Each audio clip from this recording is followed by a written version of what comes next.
con esto que mencionas de cómo a partir de la subversividad que tuvo Eva desobedeciendo el mandato divino, se cierra una posibilidad de mundo y se abre otra, pero también como... No dije eso. Bueno, no dije con la desobediencia de Eva.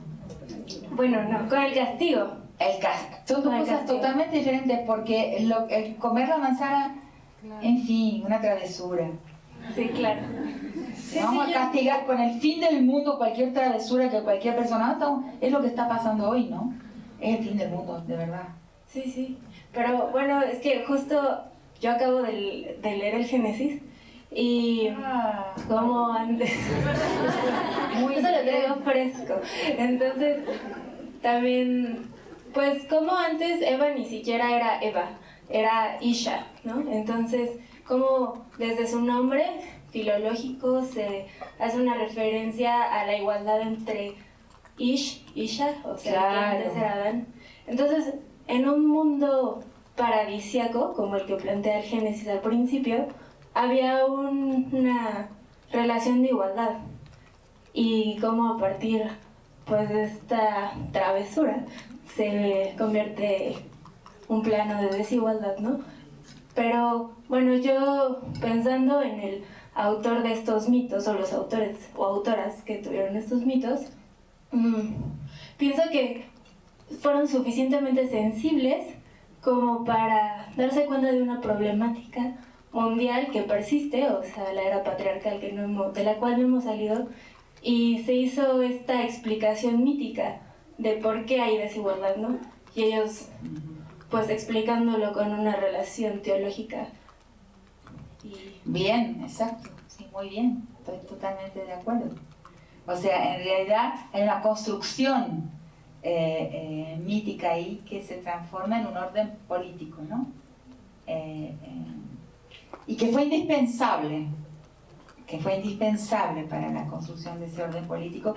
Ese orden político después va atravesando diferentes eras y vicisitudes históricas y se va transformando y llega a la reoriginalización colonial. O sea, ahí ese orden político empieza en esa fase final, digamos, que estamos, y que llega en el presente a una fase prácticamente apocalíptica, yo creo, ¿no? Ahora es posible saber si se podría retomar la historia en lo que se abandonó en aquel momento. A nosotros nos parece un tiempo larguísimo, pero si lo vemos en la perspectiva de la historia natural, no es un tiempo tan largo. Además, el mito tiene esa característica que es indispensable para la humanidad. Al mismo tiempo se refiere a un suceso que en algún momento sucedió, pero se actualiza todos los días. Por ejemplo, en la violación se reactualiza ese mito todos los días, de la disciplinación femenina, del disciplinamiento femenino. Muy profunda, ¿no? La lectura, pero ya me pidieron antes, ¿no? Gracias. Pues yo quiero regresar una que estaba atrás, ¿no? Que levantó la mano. Ok. Bueno, no importa. Alguien tendría que venir y moderar porque no conozco los nombres, las personas. Bueno, pues yo lo que quería regresar era un poquito a este tema del fundamentalismo y vincular dos ideas que te he escuchado, es decir, por un lado la espectacularización del mandato de masculinidad, esta pedagogía de la crueldad está dejando con toda la intención a la sociedad, a la gente, en esta desvincularización y en este miedo a confiar en los demás, a reconstruir comunidad. Y entonces cuando se expande mucho más este individualismo, como que se cruza con esta otra idea que has planteado y que a mí también me preocupa mucho, esta territorialización de las religiones. Y más cuando veo justamente de estas pues religiones evangelistas que todavía hacen más énfasis en este gran peligro de la reducción a uno. porque finalmente en el catolicismo se aceptan pues, a todos los santos, a la Virgen. Hay necesidad en esta cruce cultural de incorporar a todos los santos, ¿no? Pero si hay una gran diferenciación, es precisamente porque los evangélicos solo Cristo, solo Cristo, solo Cristo, y todo lo demás, no, y Dios no tiene madre, ¿no? Entonces, como que quisiera preguntarte si cruzamos como estas dos ideas.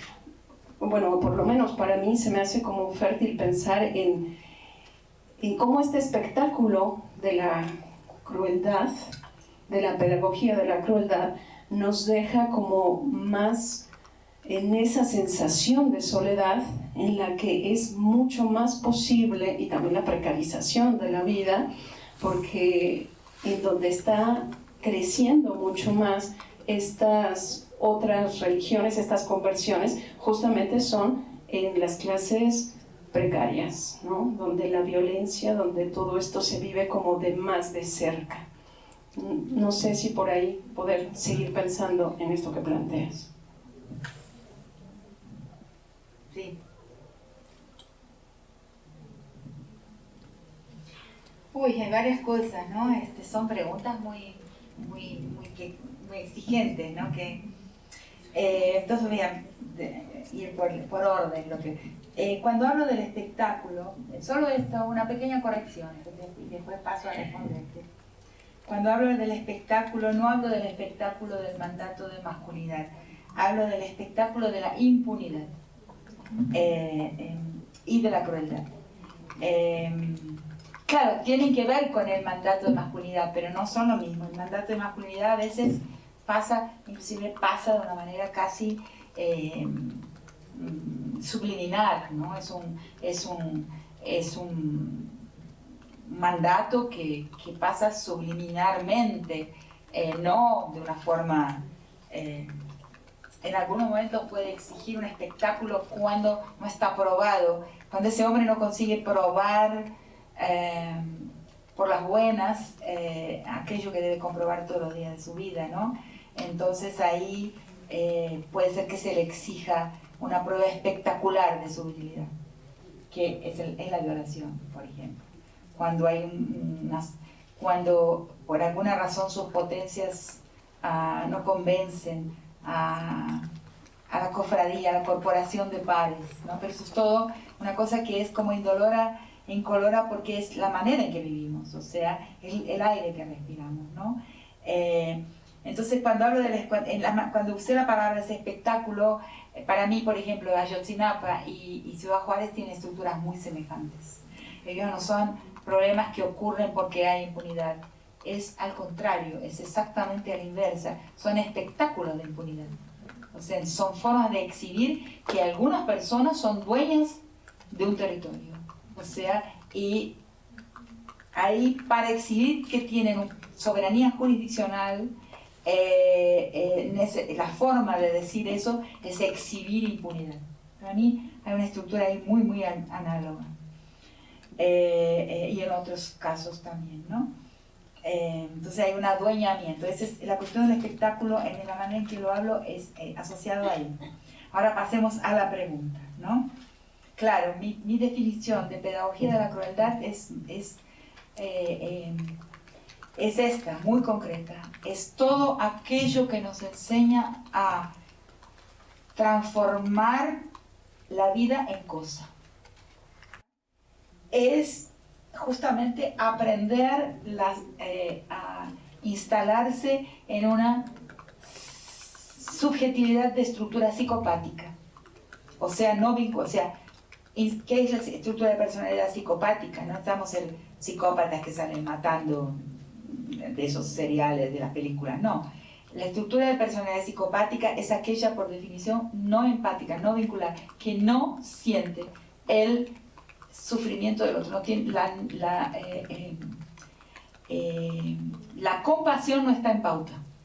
Fíjense una cosa que yo he ido comprobando y que estoy pensando bastante últimamente, que el discurso moral no toca más. Tuve esa epifanía, que es la palabra que mi hija usa. De repente lo vi en el... ¿Dónde estás? La guatemalteca, la persona que habló conmigo sobre Sepulsarco, sobre el juicio del Tribunal de Guatemala. Acaba de ir al baño. ¡Ah! ¡Qué mala suerte! En mi momento, cuando voy a presentar el argumento mío de mi peritaje para el caso Sepulsarco de Guatemala, fue, claro, un momento muy difícil, muy tenso, un teatro, ¿no? Un tribunal, los jueces allá, qué sé yo, serían 20 metros de distancia, un estrado, presentando. Y a medida que iba hablando, me fui dando cuenta de algo, percibí algo que es profundo y que no es consciente. Hoy en día, el argumento moral no toca. Si vos hablas del sufrimiento de las personas y cómo han sufrido y cómo se las ha hecho sufrir, no. Es rarísimo. Lo tuve ahí y lo mantuve y lo estoy pensando. El argumento tiene que ser racional. En el momento en que empiezo en ese peritaje a hablar de las razones porque racionalmente eso no debería haber sucedido. Por ejemplo, les doy un ejemplo. No debería haber sucedido porque en la larga historia natural sabemos que la naturaleza es una ruleta rusa que no tiene lógica a partir de Darwin y que es imposible saber qué porción, estoy sintetizando, ¿no? ¿Qué porción de la especie será capaz de catapultarse hacia un futuro? En el próximo accidente natural de esa ruleta rusa, en el próximo sorpresa, que siempre hay sorpresas en la historia natural y humana también. En la próxima sorpresa es imposible saber cuál de los pueblos y comunidades que habitan el planeta es la que será capaz de sobrevivir a ese accidente que se viene ahí más tarde o más temprano. Entonces, por eso es indispensable que una gran variedad de pueblos localizados separadamente, es un argumento de Lévi-Strauss en realidad, separadamente, en localidades distantes entre sí, tengan posibilidad de subsistencia porque no sabemos por dónde la especie va a proceder y va a catapultarse hacia el futuro. ¿Entendieron? Cuando dije esto, que es bastante... Ahí los jueces, ahí vi que había un efecto en los que me estaban escuchando distinto al argumento moral. Y me quedé muy perpleja, porque claro, ya sabemos que bueno, cómo la gente fue mala, cómo destriparon a los niños, cómo golpearon la cabeza a los niños contra la piedra, cómo quemaron aldeas enteras, cómo las mujeres embarazadas le partieron la barriga vivas, cómo no sé qué. Y era una cosa que yo sentía, no toca. El argumento moral hoy no toca porque existe realmente otra teología en pauta. Esa es mi explicación hoy. Si ustedes pueden encontrar otra explicación, bárbaro. Es una convocación a pensar por qué el argumento moral no llega a destino más hoy. El pobrecito, pobrecita, no. Por ahí no llegamos a ninguna parte. Tiene que ser un argumento racional. ¿Qué se pierde y qué se gana? Cálculo. Sí, o estadístico o un argumento que muestre racionalmente las pérdidas y las ganancias de los actos históricos, de las acciones históricas. ¿Por qué? Porque en este momento hay una teología, como han dicho algunos grandes, no muchos, pero que han analizado el capitalismo, mismo Hannah Arendt, y ahí sí entra la cuestión de la ideología, pero no la ideología en el sentido marxista. Yo creo que se reimpone un estudio hoy de la manera de definición de ideología de Hannah Arendt, que no es la manera de la falsa conciencia, ¿no? Ella dice, su definición de la ideología que está por detrás del stalinismo y que está por detrás del nazismo, creo que hoy es el momento de releerlo. ¿Por qué? Porque para ella ideologías son valores, o sea, ¿cómo justificamos la acción del poder? Entonces, el nazismo justifica la acción del poder en términos de seres superiores e inferiores. Ahí hay una justificación. Y la gente entró en esa justificación. El estalinismo va a justificar la acción de poder de otra forma. No la recuerdo exactamente cómo ella la describe, pero digamos en formas de igualdad, pero no recuerdo, tengo que volver a verlo, pero les digo que lo lean, porque está ahí en la historia en el tercer volumen de la historia del totalitarismo, ¿no? ¿Ah? Entonces, no es la falsa conciencia, pero es el establecimiento de un valor.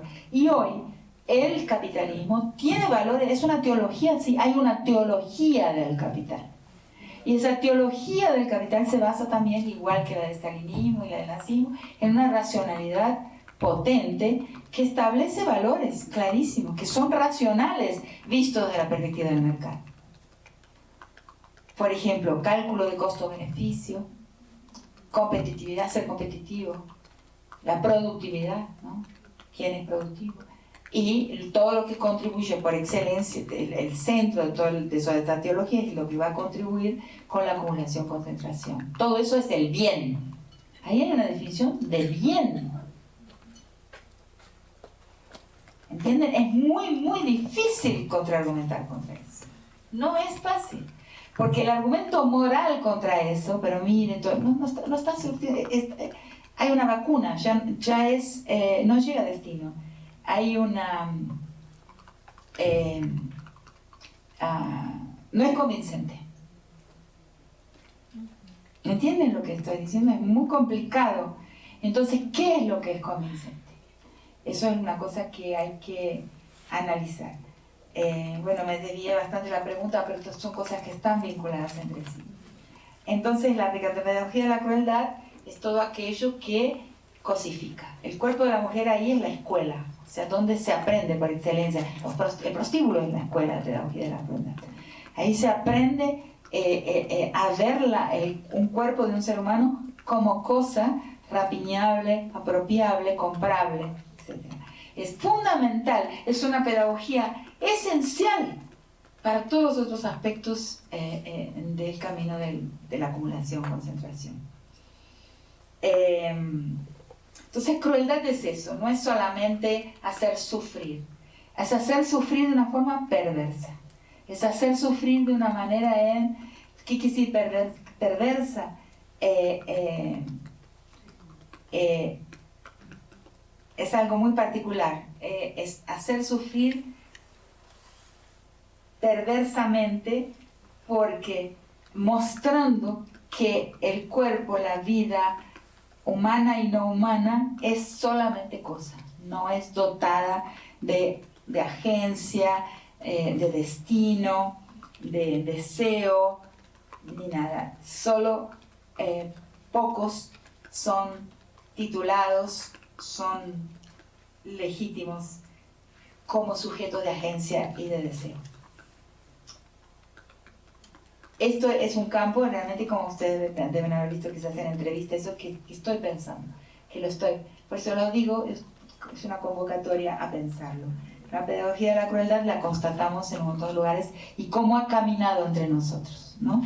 No sé si vieron una entrevista que a mí me gustó mucho, que me la hizo un joven, un entrevistador mexicano, y que salió en una revista que se llama Metapolítica. Sí. Ahí hablo, por ejemplo, de una de las impresionantes como un actor, un personaje de la historia contemporánea, que para mí es importantísimo, y un héroe, a su manera tan personal de serlo, descubre que, ¿leyeron el final? Cuando Jack Manning dice... una persona entrenada toda su vida por juegos virtuales, ¿no? Y cuando ve la muerte, pues ve un enfrentamiento bélico, dice, y me di cuenta de que eran personas. Qué cosa más extraordinaria, que es que una persona puede hoy vivir una vida sin entender realmente qué es la muerte, ¿no? ¿Qué es lo que es una persona? ¿Qué es si quieren entrever lo que es el sufrimiento de la transición de la vida hacia la muerte? Entonces, estamos descorporificados, ¿no? El otro ejemplo que uso en otro, creo que ahí no lo uso en otra entrevista, en un texto, es la naranja mecánica. Cuando la película, yo la vi en México, la primera vez y la vi en 1971 en México, fue prohibida en casi todos los países, pero no en México. Y fue prohibida inclusive en Inglaterra, fue considerada la película más cruel de la historia. En Inglaterra, que es el país donde se escribió la novela y donde se filmó la película, sus actores y su director son ingleses, se prohibió. Y hoy cuando uno la ve es un chiste. Quiere decir que esa programación para no sentir la crueldad, para no sentir el dolor, ha hecho un efecto enorme en todos nosotros, porque hoy vemos cosas que serían impensables a 40 años atrás, que no serían impensables de mostrar 40 años atrás en una televisión. Y si ustedes se asomaron a los juegos virtuales que yo vi los otros días, una ponencia, me quedé espantada. Sale el personaje y pam, mata. Es una programación neurolingüística, es una programación para que el matar y el morir sea algo no sentido, a no ser que usted esté padeciendo una misma persona. Los umbrales de compasión se han cancelado prácticamente entre nosotros. Entonces, ¿cómo se trabaja en esa dirección, ¿no? Bueno, entonces, la cuestión, yo creo que sí. Estoy diciendo cosas aquí que están en el caldero de ebullición de lo que estoy pensando hoy. Yo creo que el desafío va a ser de la espiritualidad, sí. Yo creo que hay una vuelta, por eso me estoy yendo de vuelta a mis primeros temas, que es el tema de la religión. Estoy convencida de que el campo de batalla hoy vuelve, se instala en el campo religioso, en el campo de cómo entendemos nuestra espiritualidad y nuestra religiosidad. Entonces se tematizan de nuevo, o sea, la religión es el tema hoy, el tema por excelencia, y el debate religioso al interior de las religiones, porque eso es lo que es fundamental, la definición de fundamentalismo, la definición básica del fundamentalismo, y sobre todo uno de sus aspectos más extremos, que es el literalismo, es el cancelamiento de la deliberación, el debate religioso intrarreligioso dentro de cada denominación. Entonces sí hay dentro del catolicismo tendencias que intentan el monopolio de la lectura de los evangelios, o sea, dentro del catolicismo. O sea, ese intento de... Pensemos en el Islam, pensemos en que siempre se nos hablaba de que hoy allá, Medio Oriente, son bárbaros, son los fundamentalistas. Y de repente, algo extraordinario sucedió. Que esos que nos habían adoctrinado para pensar que en el Islam eran bárbaros, bestiales y brutales, que colocaban velos encima de sus mujeres y apedreaban a mujeres, toda esa mirada al barbarismo del Medio Oriente está aquí, la están poniendo acá.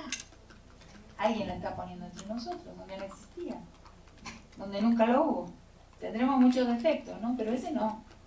La fundamentalización está existiendo dentro de todas las iglesias, de todos los dos grandes grupos, ¿no? Reforma y catolicismo. Adentro hay una presión fundamentalista. Por eso dije cuando hablé hoy que la frontera se pasó a otro lugar. Ya no es más la frontera catolicismo y protestantismo, salió de ahí.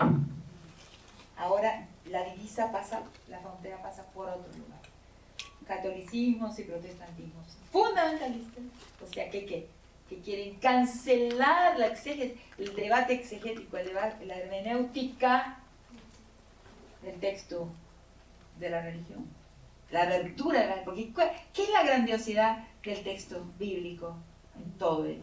La grandiosidad es lo que la compañera aquí acaba de mostrar, que siempre es un alimento para la imaginación y uno siempre puede repensar la vida a la luz de... Bueno, eso es lo que se cancela, eso es lo que se cancela, el literalismo. Una única lectura. Eso es la definición del fundamentalismo en el Medio Oriente. Pero pasa a estar acá. Pasa a estar acá y pasa a estar en los dos grandes grupos que ya son un grupo único, ¿no? ¿Cómo me voy dando cuenta de esto? Me doy cuenta por un episodio de mi vida personal, porque en un momento, hace unos 2 años, sí, me invita una profesora luterana, feminista, me invita a dar una conferencia a donde ella estaba, era profesora del doctorado en estudio de la religión, tenía un grupo de investigación, teología y feminismo, Anette Ruese, y ella me invita a dar una conferencia ahí. Cuando va llegando la siento tensa, ¿no? No me dijo por qué. Entonces, en la Pontificia Universidad Católica de Minas Gerais, que según me entero después, es la Pontificia Universidad Católica más grande del mundo, en la PUCI Minas. Entonces, doy mi conferencia por delicadeza y por respeto a una universidad que es denominacional, o sea, es una universidad católica. No trato ninguno de los dos temas, como son el tema del aborto y el tema de la heterosexualidad compulsoria. Decidí no tratar esos dos temas, no soy conflictiva, soy pluralista, no soy faccional. No es el lugar para tratar esos temas. Hablé de feminismo indígena, que no creo que pueda afectar. No estoy confrontando, no quise hacer una exposición confrontativa de ninguna manera. A pesar de que una universidad católica es entendida también como una universidad pública, porque es un órgano de bien público en Brasil y en Argentina también, por los recursos estatales que reciben. Pero no importa, no quise hacer una presentación confrontativa, por eso de respetar las muchas conciencias que podrían estar en el presente. Y cuando terminé, una persona se levantó y entregó a la dirección, al rectorado de la universidad y al director del programa de estudios de género una carta escrita en español, en Navarra. Navarra es la sede del Opus Dei. Por un personaje misterioso, porque lo he rastreado, no lo encuentro nunca, lo encuentro en internet, en Google, que se llama Diogo Ximénez, que publica en un boletín católico, estoy tan cansada hoy, que se llama Info Católica, haciendo un perfil intelectual de mi persona. Menos mal que no se le dio por hacer un perfil personal, porque no hubiera encontrado muchas cosas. Tengo una vida en el pecado, ¿no? Qué pena, ¿no? Cómo han perdido mi tiempo. Entonces, no tuve tiempo, la verdad, no es por falta de ganas, sino por falta de tiempo. Entonces, hace un perfil de todo el pensamiento decolonial, todo está ahí. Y de otra pensadora del mundo decolonial, que es María Lugones, no sé si la conocen, de las dos. Y a partir de ese momento yo me voy, porque soy profesora, empieza una persecución cerrada a la profesora que me invitó, hasta que el acoso, el abandono. Llegaron 1000 cartas de universidades en muchísimos lugares del mundo contra eso, o sea, acusando ese gesto abominable de persecución y de fundamentalista, en el sentido de no permitir un diálogo. Eso es el fundamentalismo. Y la profesora tuvo que renunciar, perdió su puesto. Entonces, después de ese episodio, yo estaba contándole a mis alumnos esa persecución, a ella con su grupo de investigación de teología feminista, porque me invitó porque soy feminista y decolonial. Y en el relato me fui dando cuenta y dije, pero hay algo semejante a esto. ¿Dónde ustedes conocen o escucharon hablar a una quema de brujas semejante a la que les estoy relatando aquí en este momento histórico, el Medio Oriente. En el relato, ahora estoy distante de ese momento, era tan semejante a la persecución de las mujeres en el Medio Oriente, a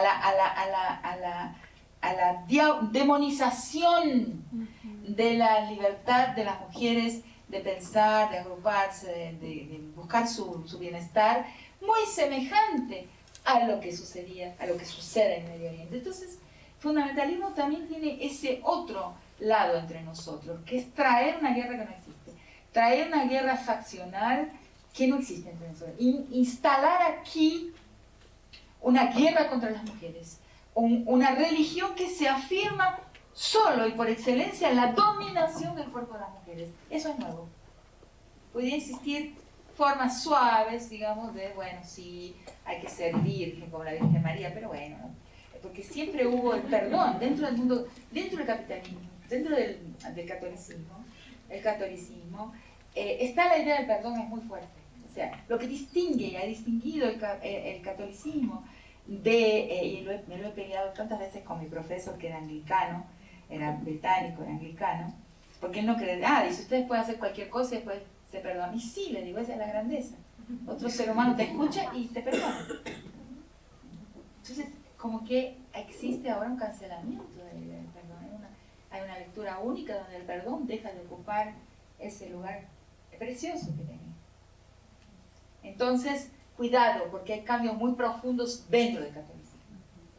Cuidado, porque lo que llamamos catolicismo hoy, y eso se ve muy bien en América Latina, no es lo mismo que lo que llamamos de catolicismo algunas décadas atrás. Yo no soy una historiadora de la religión. Me voy a encontrar con mi gran amiga Ana María Vilegain ahora de aquí unos días. Le voy a decir que es sobre eso que tiene que ponerse a pensar, que es cómo se ha transformado el catolicismo ahora.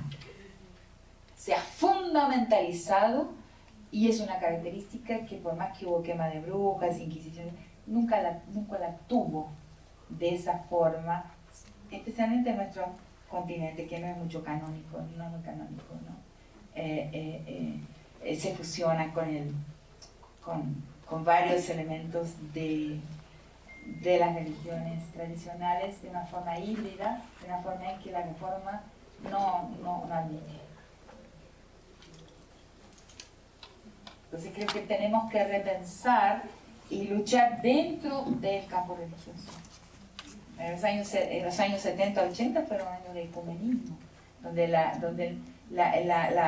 el 10, ¿no? Era exactamente lo opuesto, ¿no? Encontrar contactos interreligiosos, diálogos interreligiosos, ¿no? Que era una forma de interculturalidad también, ¿no? Hoy eso se canceló completamente. Lo que se hace es promover las facciones, porque en la promoción de la facción está la promoción de la guerra. Y la guerra es capital, es interés, es producción de riqueza para algunos y es también la posibilidad de una dominación mucho más completa que la que existe en el presente. Y es también destrucción, la destrucción barata. Es una destrucción barata entre nosotros mismos.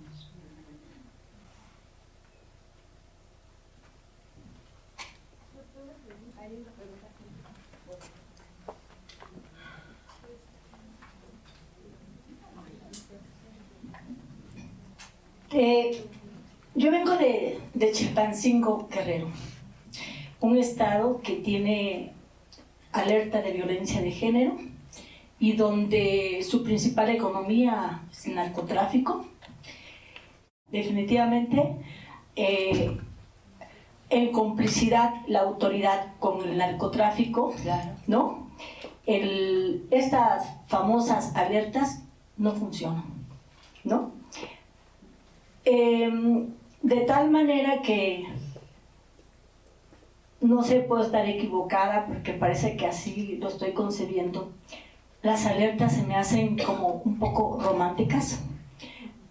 Pensar que con este mandato patriarcal masculino, las autoridades puedan realmente coordinarse para poder erradicar la violencia hacia las mujeres, ¿no?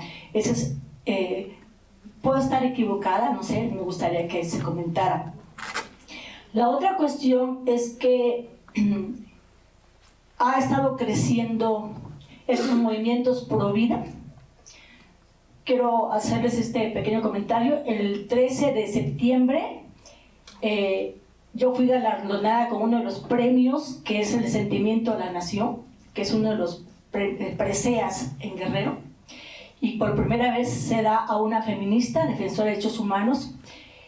Y mientras a mí me otorgaban el premio, estaba rodeada la catedral por más de 50 personas pro vida, gritando que yo era una sicaria, etcétera, etcétera, etcétera, y entré en un terror, pánico, ¿no? Y que esto continúa porque se ha estado fortaleciendo mientras los obispos se reúnen con los líderes de los grupos de narcotráfico.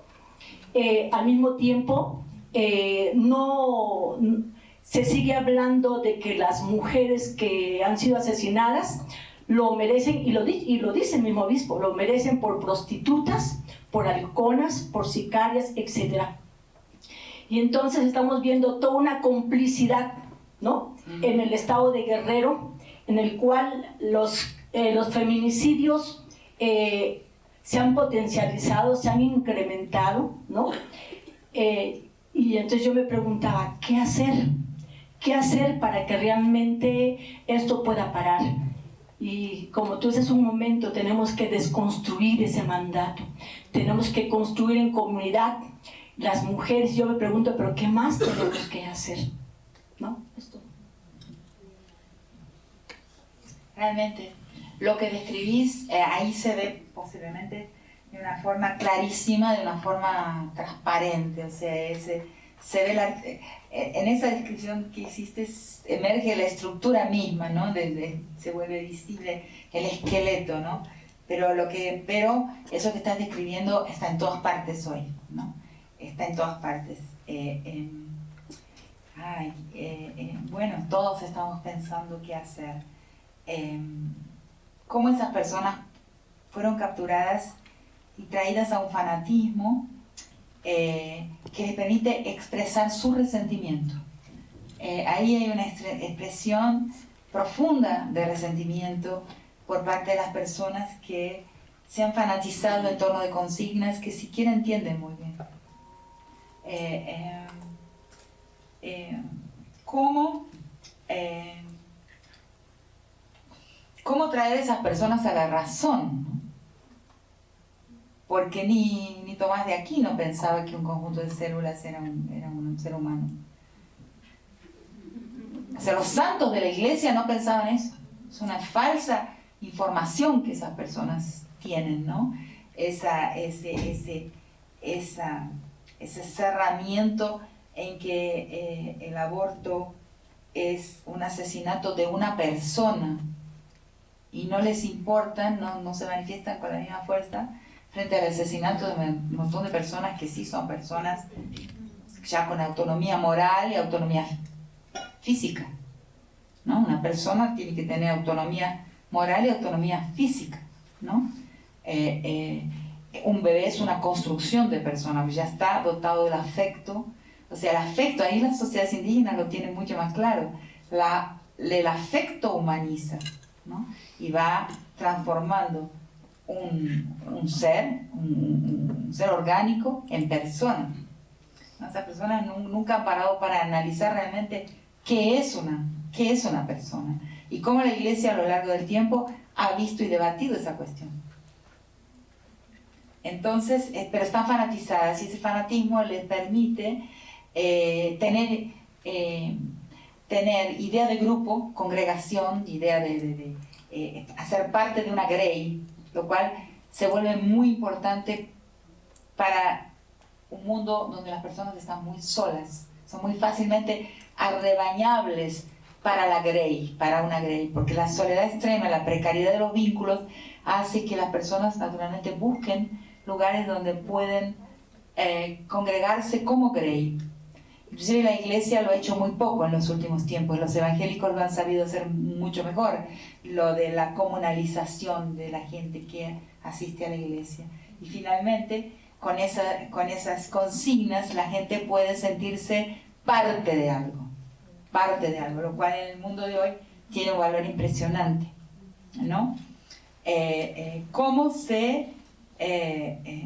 con qué, será posible?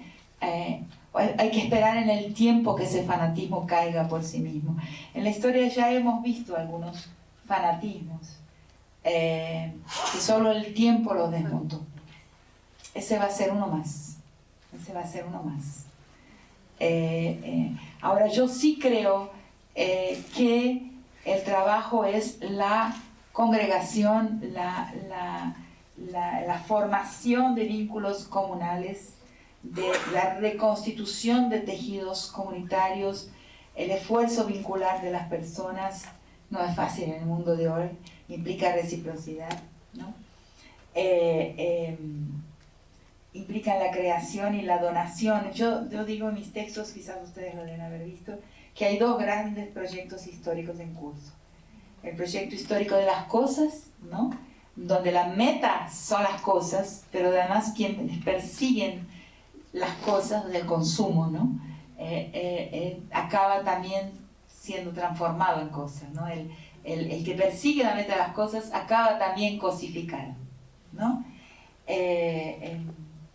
Y que ese proyecto histórico de las cosas produce individuos que no son vinculares.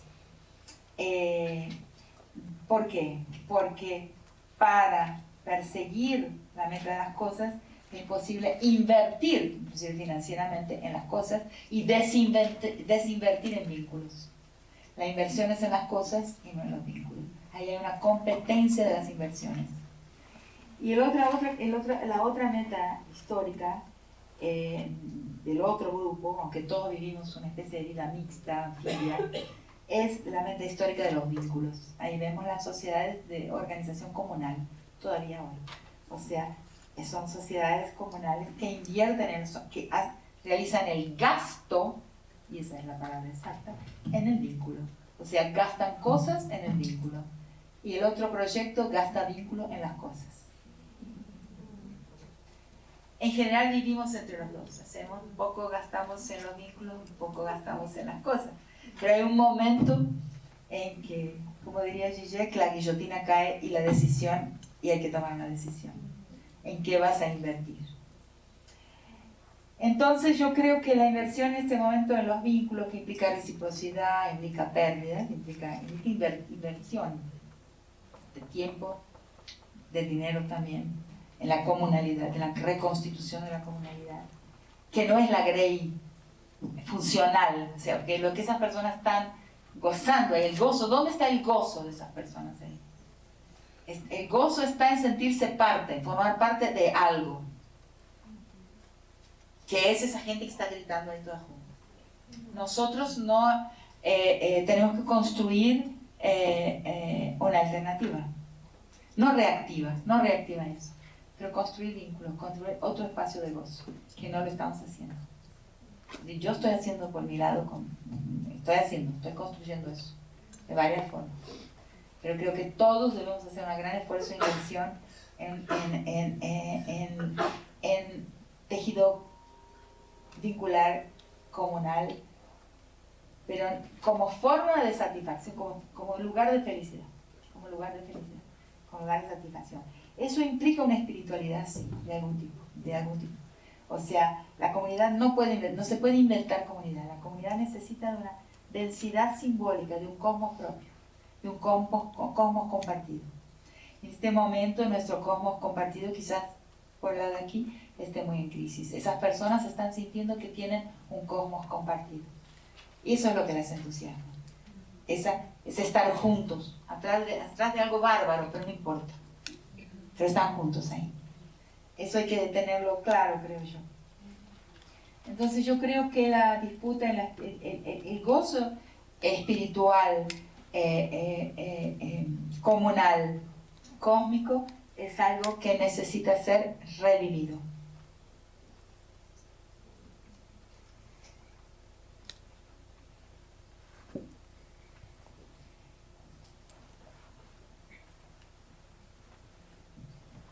Otros días tuve un malestar porque estaba en un lugar en París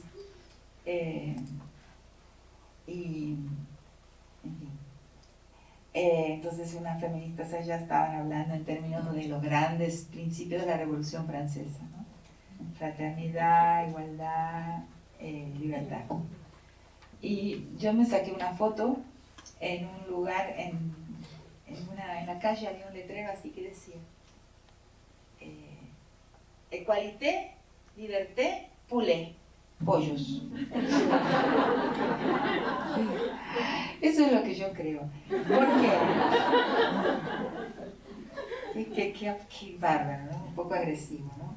Entonces le dije a la feminista francesa, mira, a esos tres términos, esas tres consignas, esos tres principios de la Revolución Francesa, le falta uno que nosotros en América Latina tenemos, que es de otro orden y es indispensable.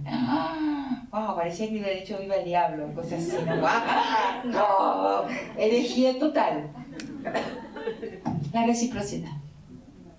Porque la reciprocidad es arraigada, es eu, tú, yo, tú, es levinasiana, no sé cómo decir, es cara a cara, tiene una realidad que las otras tres no tienen, las otras tres son abstractas, viajan por el cielo así dictando, hay una palabra en portugués que es muy grosera, ¿no? Dictando reglas, haciendo llover reglas sobre el mundo, así, pero de arriba, abstracta, está en el orden del tercero que habla, está en el orden del primero, desde el yo-tú. Entonces creo que eso es lo que hay que activar, reatar, y la carencia que sentimos, y la carencia también que siente esa gente que se va atrás de una consigna vacía, agrediendo a una persona que está recibiendo un reconocimiento. Cuando pase el tiempo, de aquí a 20 años, 30 años, y miren eso, se van a sentir muy mal, te lo aseguro.